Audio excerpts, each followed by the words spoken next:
So gross. I bloody hated this Matrix scene when I first watched it. The scene where Neo gets arrested by the agents and they strap him down and bring out this weird metal bug thing. But like so much in The Matrix, there is more to this scene than meets the eye. Some deep philosophical questions about the agent's motives and all this stuff can be brought out of this one scene. I mean, think about it. Why would the agents need to track Neo if they can already read his every movement? I mean, they're connected to the Matrix, so they can see everything that's happening. Has this happened before, when a digital device was put into someone's body to change their presence within the Matrix? And why didn't the agents kill Neo right there and then? All very good questions. So let's look deeper and try to uncover the questions of Neo's abdomen bug in the first Matrix movie.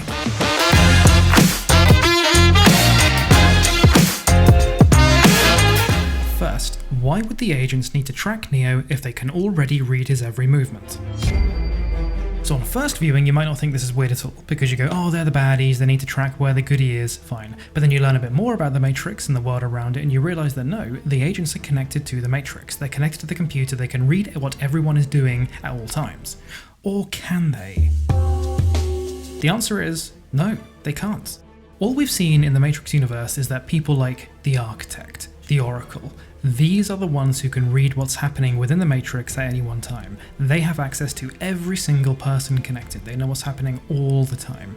The agents, all they are is a security system.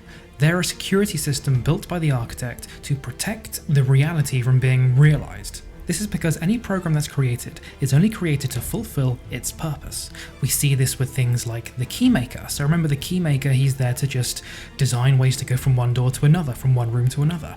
It's why he's so helpless when it comes to fighting. He can't do anything. That's because he is only there to make keys. That's it. We even hear that in certain quotes. So the Oracle says, "We're all here to do what we're all here to do." This is built around the idea that programs are only built to do their one purpose. And the agents, their purpose is providing security, almost like a firewall within the Matrix. They don't even need to know everything. The Architect does, the Oracle does, they know everything that's happening at any one time. But the agents, all they're there to do is to stop the red pills from being too successful. The Architect has deliberately designed the agents to be a little bit worse than the One.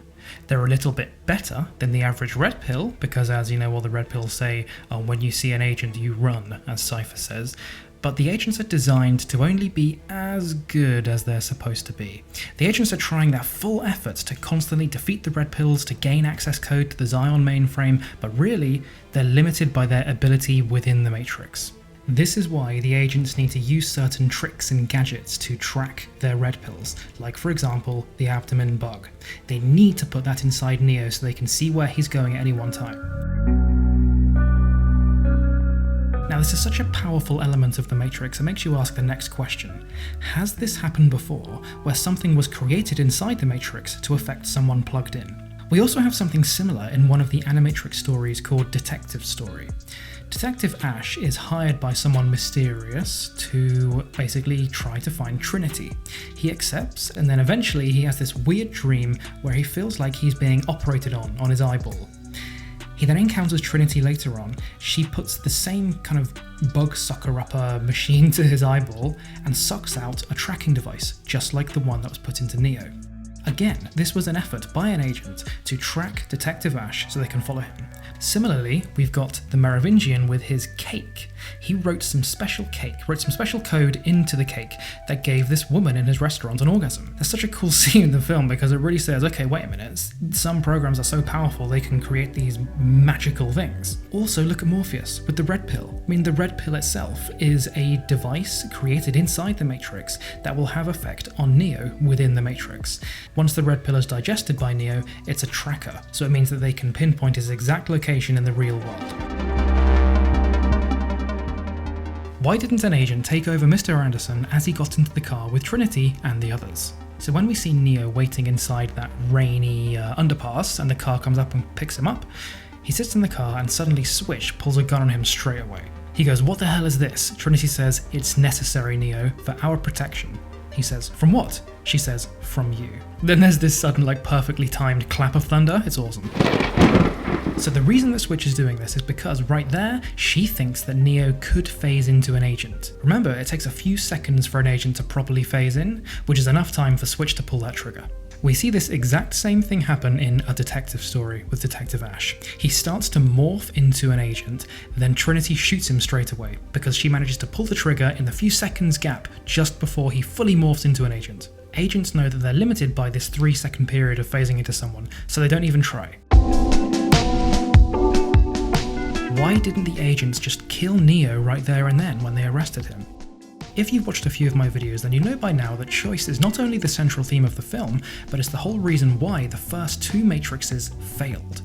As Smith says in the first film, and the architect echoes in the second film, the first Matrix was meant to be a paradise, but humans rejected it because they were not given a choice of the matter. As Smith says, entire crops were lost. Next, they tried the Nightmare Matrix, which was led by fear, trying to scare humans into doing the machine's bidding. Still didn't work because there was no choice. Again, entire crops were lost. Then, the Oracle stumbled upon giving choice to humans, and that's what led to the Matrix that works. Every human is given a choice to accept the Matrix or reject it.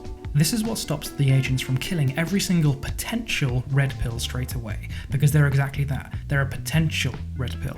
They hadn't become a red pill yet. They haven't chosen to reject the Matrix yet. So therefore, they're still part of the Matrix. This potential red pill known as Neo, who's just been arrested, he's still part of the Matrix. He might take the blue pill, in which case that's perfect for the agents, perfect for the architect. He can stay pumping the bioenergy to power the machines just like all the other billions of bodies.